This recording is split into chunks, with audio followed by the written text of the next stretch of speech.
Liquor scam కేసులో కవితకు మరో 3 రోజులు ఈడీ కస్టడీ పొడిగించింది రౌజ్ అవెన్యూ కోర్ట్. ఇప్పటికే ఈడీ కస్టడీలో కేజ్రీవాల్ ఉన్నారు. కేజ్రీవాల్, కవిత ఇద్దరిని కలిపి ఈడీ విచారించనుందని తెలుస్తోంది. 3 రోజుల ఈడీ విచారణ కీలకంగా మారనుంది.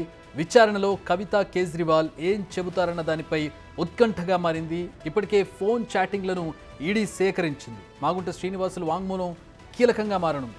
కవిత వ్యక్తిగత ఆడిటర్ బుచ్చిబాబు వాట్సాప్లో లిక్కర్ పాలసీ డ్రాఫ్ట్ను ఈడీ గుర్తించింది. కవిత ఆదేశాలతోనే 45 కోట్లు సమకూర్చారు మాగుంట రాఘవ. కవిత ఆదేశాలతో విజయ్ నాయర్కు ఆమె ఢిల్లీ పిఏ నగదు అప్పజెప్పారు. దీనికి సంబంధించి కొన్ని సాలిడ్ ప్రూఫ్స్తో ఈడీ విచారణ చేపడుతోంది.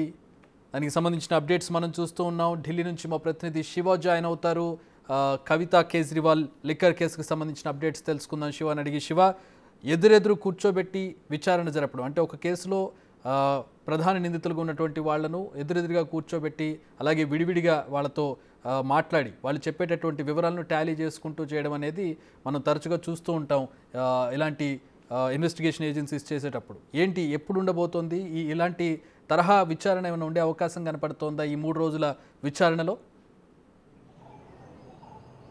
రైట్, డెఫినెట్గా చక్రి, ఈ ఢిల్లీ లిక్కర్ స్కామ్కు సంబంధించి ఈడీ విచారణ కీలక దశకు చేరిందని చెప్పాలి. ప్రధానంగా చూసుకుంటే ఇప్పటికే అరవింద్ కేజ్రీవాల్కు 6 రోజుల ఈడీ కస్టడీ ఇచ్చారు. ఈరోజు కవిత ఈడీ కస్టడీ ముగియనుండడంతో ఈరోజు ముగిసింది. అయితే మరో 5 రోజులు కస్టడీ పొడిగించాలని రౌజ్ అవెన్యూ కోర్టులో కావేరీ బవేజ ముందు తమ వాదనలు వినిపించారు. ఇక వాదనలు వినిపించిన తర్వాత 3 రోజుల ఈడీ కస్టడీ అయితే కవితకి ఇచ్చారు. ఇక ఈ 3 రోజుల విచారణ అనేది అత్యంత కీలకంగా మారబోతోంది.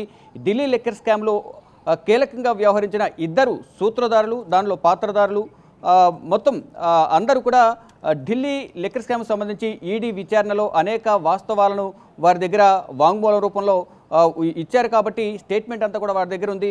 అనేక ఆధారాలను ఈడీ అధికారులు వారి దగ్గర పొందుపరిచారు.